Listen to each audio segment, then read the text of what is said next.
close your eyes and picture how you would hold a young kitten to feed them. Well, chances are this might just kill them, as Nancy Peterson from the National Kitten Collective explained to me before diving into her top tips for feeding and then weaning foster kittens. One other thing that is so important, I'm kind of the social media policewoman. I see kittens being nursed on their back, and that is a definite no. We don't feed kittens on their back as we would human babies, because we risk them aspirating the formula, which means instead of going into their stomach, it goes into their lungs and can die from that.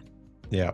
So we're trying to replicate nature in a way, and the kitten will always be on their legs, kind of nuzzling into mum, so we can get them in that position and feed them that way. And with feeding them, Nancy, when we're thinking of bottle raising our kittens, how often are we having to feed them, and how is that changing as they are growing and maturing, and hopefully the sleepless nights get less and less?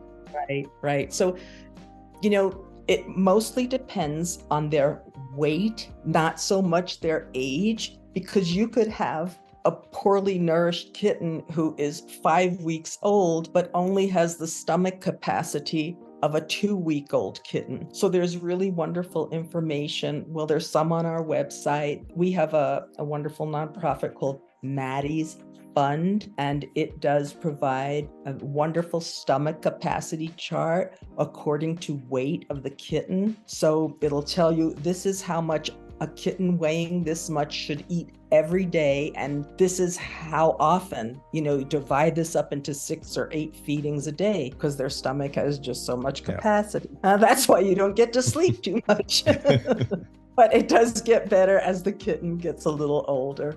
So if we've got through that bottle feeding, how are we introducing solids to them? Because you say with mum, they naturally see mum eating and take those cues. If mum isn't present, well, I wonder what age that happens at. And also if mum isn't there, how are we introducing foods to them?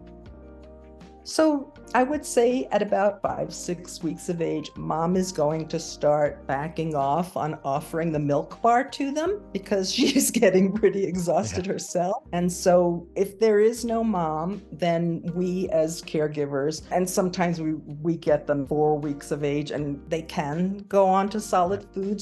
But we have to introduce it very gradually. Their digestive systems are very sensitive at that point. And so we're going to make a gruel for them, which is moist kitten food, probably with some water in it. And it's going to be like a soup, because at this point, all they know is probably how to suck. They don't know how to lap things up. So at first, it's pretty funny. They're kind of sucking up their food. They've never eaten from a bowl. Or a dish, I would say. So we introduce this gruel in a very shallow dish, and I like to put some on a little baby plastic spoon and offer it to them and let them get a little taste of it, and they're going, oh, okay, hey, that's interesting. Then we feed them some more, and then eventually I will lower the spoon down to the dish, and oh okay. And it can be pretty messy, because they don't realize they're not supposed to be stepping in their food. And then, as the days go by, I will add less and less water to this mixture, so that hopefully by the time they're 8 weeks of age, ready to be adopted into a home, they're eating their canned or wet food. Yeah. Wonderful. Yeah, just that slow process and taking your time, and yes, being prepared for the mess, because cats are generally very clean animals, but not at that stage when we're introducing food. I guess they're a bit like the toddler, where you need the bib and a plastic sheet on the ground as well, because it goes everywhere.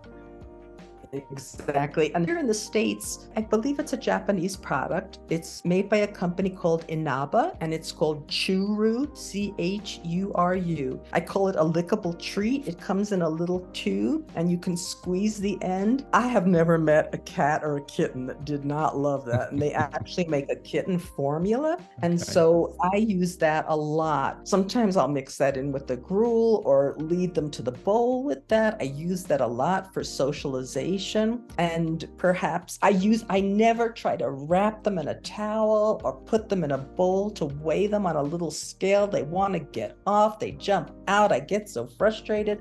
I just take a dab of churu, put it right on the scale. And then I have to deal with everybody wants to get on the scale. But it's a great way to weigh them. So I don't know, you probably have some form of a lickable treat. And I encourage people to use those as well. And after weaning, the next step is to successfully litter train your kitten. And you can find out exactly how to do this in this video linked on screen. So tap on that video. And until then, I'm veterinarian Dr. Alex. This is Our Pets Health, because they're family.